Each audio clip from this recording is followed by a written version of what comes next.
Salut mon Alex. Bon, ça saignait cette nuit. Ah, ça a saigné, hein. Bah, on est tous, voilà, on a tous vu. Moi, j'ai ma chérie ce matin, elle s'est réveillée, fait Quoi? Ouais, voilà, c'est vrai que comme tout le monde, hein, vous avez pu voir. En tout cas, bienvenue. Déjà, on va commencer tranquillement. On va essayer de vous redonner le sourire, même si nous aussi, on est comme vous. Hein, notre PNL a souffert de la même manière. Mais bon, on le sentait venir, donc on n'était pas exposé ou surexposé, donc il n'y a pas de souci. Et si vous avez suivi les recommandations à la lettre, vous êtes bien aussi. Voilà, on était sur des niveaux importants. En tout cas, bienvenue chez les Tontons Crypto. Exactement, toujours très nombreux, vraiment. Ouais, merci de nous retrouver, on peut prendre vraiment ses aises. D'ailleurs, n'oubliez pas de vous abonner, mettre un petit like, un petit commentaire, on adore. Oui. Et on va de suite commencer avec Julien pour les fondamentaux. Et mon ami Alex, côté technique. Alors voilà, on va essayer un peu… Allez, cette semaine, on voit quoi? Alors cette semaine, est-ce que c'est le grand nettoyage, hein, balayer un petit peu tout avant les ETF, l'approbation. Il va y avoir le problème de la dominance. Même s'il y a une odeur de bull run, tant qu'on aura une dominance aussi haute, bon, ça on en parlera. Flash crash ou alors correction un peu plus… Le fameux piège baissier dont on parle, est-ce qu'il va avoir lieu ou pas? La semaine à forte volatilité. Tout à fait. Là, nos amis Powell, etc. aux États-Unis, ça va peut-être un peu swinger. Trois sorcières aussi. Ouais, il y a beaucoup de choses. Voilà. Et est-ce que c'est vraiment un changement de tendance pour le Bitcoin? On attaque tout de suite.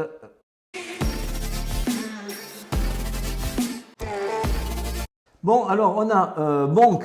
Bon, alors Bonk, non, je vais pas en parler. un nouveau chien venu sur l'univers Solana. Voilà. Allez, Bit&Sword, oui, ça marche bien, ça tourne bien, la chain, elle tourne plutôt bien, sur Tron aussi, etc. Bref, en tout cas, on voit que ça. Il y en a qui ont quand même pas été impactés par le petit balayage de cette nuit. Hein.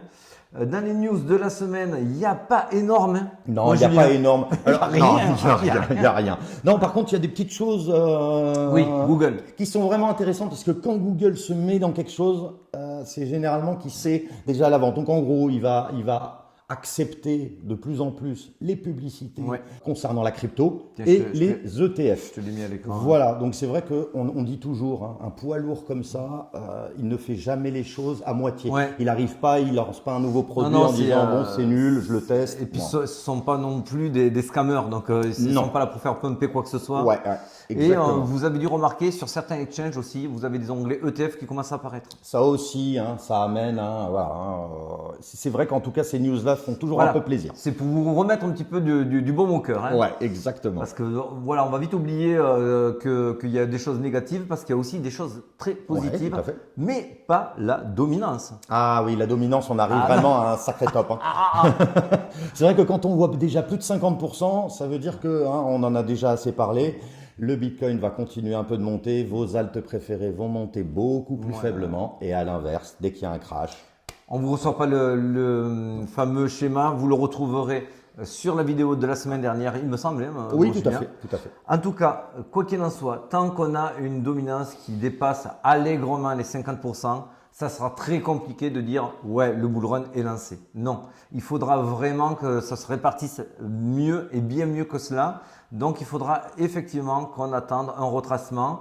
Là, on aimerait avoir une Evening Star, quelque chose dans ce style. Comme Phil Eric le disait aujourd'hui, je suis assez d'accord avec lui, pour qu'on puisse vraiment avoir quelque chose qui descende en dessous des 52. Dès qu'on repassera en dessous des 52, qu'on voit que ça fait un petit peu un M-top, avec des jolis patterns, là oui, on pourra se repositionner sur des altes, revoir quelque chose qui ressemblera du bull run. Pour l'instant, on fait qu'apprécier un rallye qui est en train de faire une pause. Exactement. Et c'est vrai que dominance un peu fort, on se doute bien, vu qu'il y a les ETF sur Bitcoin Spot, forcément, si j'étais à la place de Grosswell, je me consacre qu'au Bitcoin pour le moment. Et après, on passera aux autres. On fait l'analyse de Bitcoin de suite? C'est parti. C'est parti.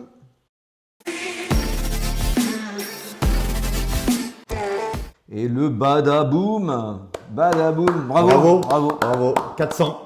On a battu le record, 400 millions de REX. 400 millions, alors ça va de plus de 60. J'espère qu'il n'y en a pas beaucoup dans la commu qui sont fait recter avec des longues, parce que je vous avais dit pas de gros levier hier encore sur Telegram. D'ailleurs, ceux qui veulent nous rejoindre, c'est avec plaisir, le lien est en description. On essaye d'être le plus bienveillant possible. On a eu des très très bons résultats. Et sur le canal Call, il n'y a eu qu'un seul SL depuis des jours et des jours. Et encore, c'était même avant le dump de cette nuit, c'était un fee. D'ailleurs, Anne-Fille, ma chérie, si tu regardes la vidéo, n'oublie pas ton stop loss. Après. Donc voilà, on a vu ça beaucoup, c'est tous les longs, hein, on a sorti en gros tous les longs. Là, regarde, là, voilà, c'est 400, sur les 400 millions, il y a 350 millions en long.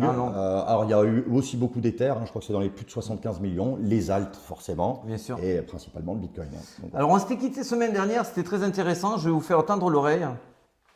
Oui, on va s'attendre certainement qu'il y ait des petits mouvements, ça peut aller jusqu'à moins 3000 sur le prix actuel. C'est pas du tout déconnant, c'est des mini retracements. Et puis c'est un peu normal, hein, il faut bien un moment, il faut servir, on paye la...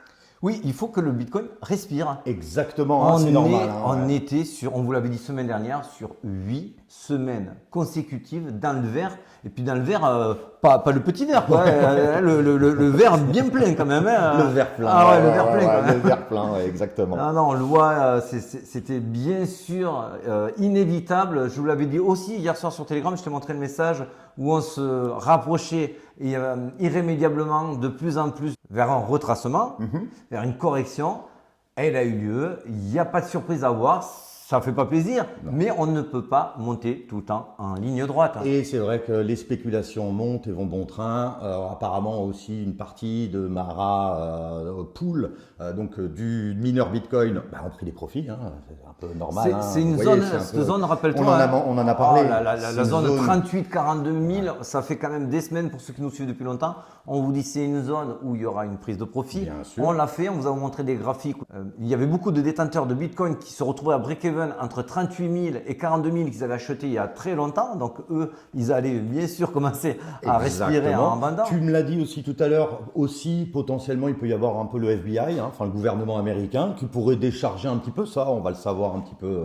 Là on spécule. Là, on spécule, hein, on est sur une information qui n'a pas été encore ni confirmée ni infirmée parce qu'ils devaient vendre leur dernier Bitcoin avant la fin de l'année. On n'a pas de nouvelles. Bien sûr. Parce qu'en tout cas, ce qui est sûr, c'est que cette nuit à 3 h du matin, cette spike qui a fait moins 3000, elle n'a duré que 1 heure.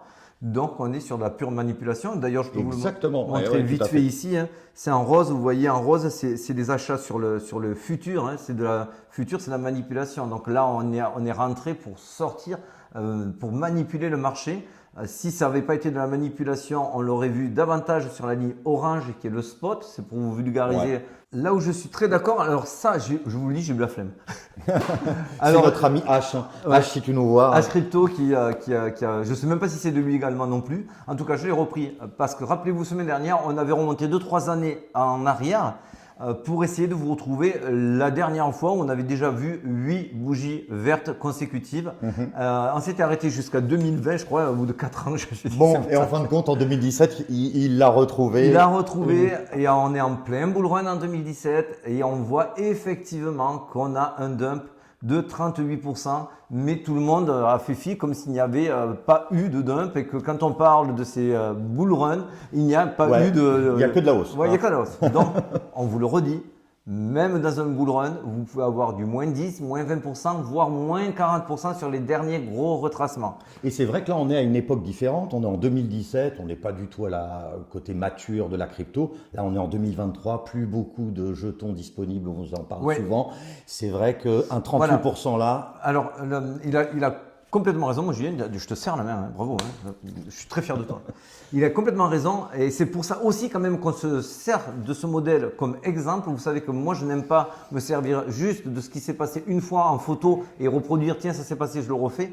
Non, là, si je vous le sors, c'est que quand même, c'est juste de la pure logique. Quand vous enchaînez 8 semaines consécutives de hausse, forcément, derrière, il y a une gifle qui tombe. Il y a une prise de profit, on essaie d'amener une bad news, c'est normal. On ne monte pas aussi fortement sans retracer de zéro, voire de peu. On est obligé de retracer un petit peu, de respirer. J'ai même envie de vous dire c'est sain, parce que si on montait encore 10 fois plus comme ça, je ne vous raconte pas la mèche dans l'autre sens. Hein, bien sûr. Forcément. Alors pourquoi par contre, moi je ne pense pas qu'on va aller jusqu'au moins 38%, ce n'est pas non plus ce que dit H Crypto, parce qu'en fait il faut une profondeur de portefeuille, on ne l'a pas, c'est ce que tu disais.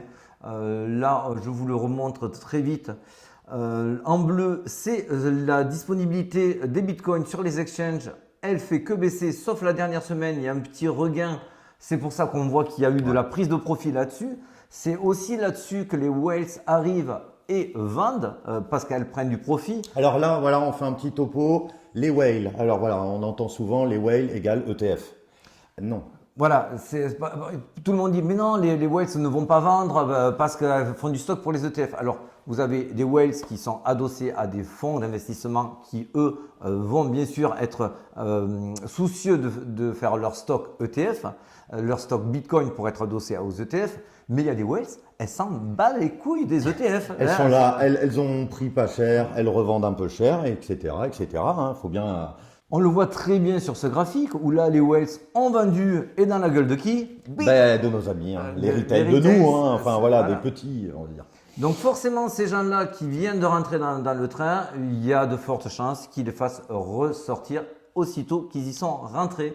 Donc voilà, c'est ce qu'on ne voulait pas voir. Ça ne veut pas dire du coup que… Ça invalide rien, c'est juste que voilà, ils prennent du profit, Exactement. d'autres jouent sur ça et peut-être que les whales vont remettre un petit coup pour récupérer ceux des retail quand ils étaient sur la montée. Du coup, pour moi, à court terme, moyen terme, on a fait notre super hausse. On est dans un range du coup entre 38 et 44 500.